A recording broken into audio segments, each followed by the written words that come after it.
નમસ્તે, હું ડૉક્ટર ઉન્નતિ જૈન, કન્સલ્ટન્ટ ફિઝિયોથેરાપિસ્ટ, કિરણ હોસ્પિટલ, સુરત. આજે આપણે વાત કરવા જઈ રહ્યા છીએ એક એવી સમસ્યા જે અચાનક આવે છે અને તમારા રોજિંદા જિંદગીને અટકાવી દે છે, જેનું નામ છે વર્ટિગો. વર્ટિગો એટલે શું? વર્ટિગો એ એવી સ્થિતિ છે જેમાં તમને એવું અનુભવાય કે તમારી આજુબાજુની વસ્તુઓ ફરે છે અથવા તમે પોતે ફરી રહ્યા છો. એ સામાન્ય ચક્કરથી થોડું અલગ છે. હવે આપણે જાણીએ વર્ટિગોના લક્ષણો, કારણો અને એની ટ્રીટમેન્ટ વિશે. વર્ટિગોના કારણો શું છે? વર્ટિગો શાના લીધે થઈ શકે છે?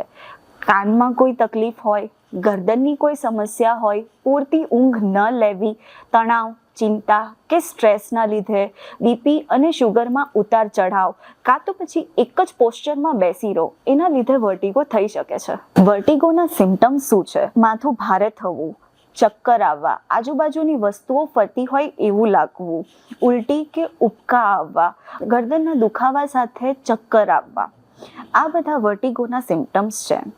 દવાઓથી અને ફિઝિયોથેરાપી ટ્રીટમેન્ટથી પણ વર્ટિગો સારું થઈ શકે છે, જેમ કે vestibular exercise, gaze stabilisation exercise, Epley's manoeuvre, coordination techniques, balancing techniques, stress management techniques, cervical spine physiotherapy, neck muscle physiotherapy, આ બધાથી વર્ટિગો સારું થઈ શકે છે.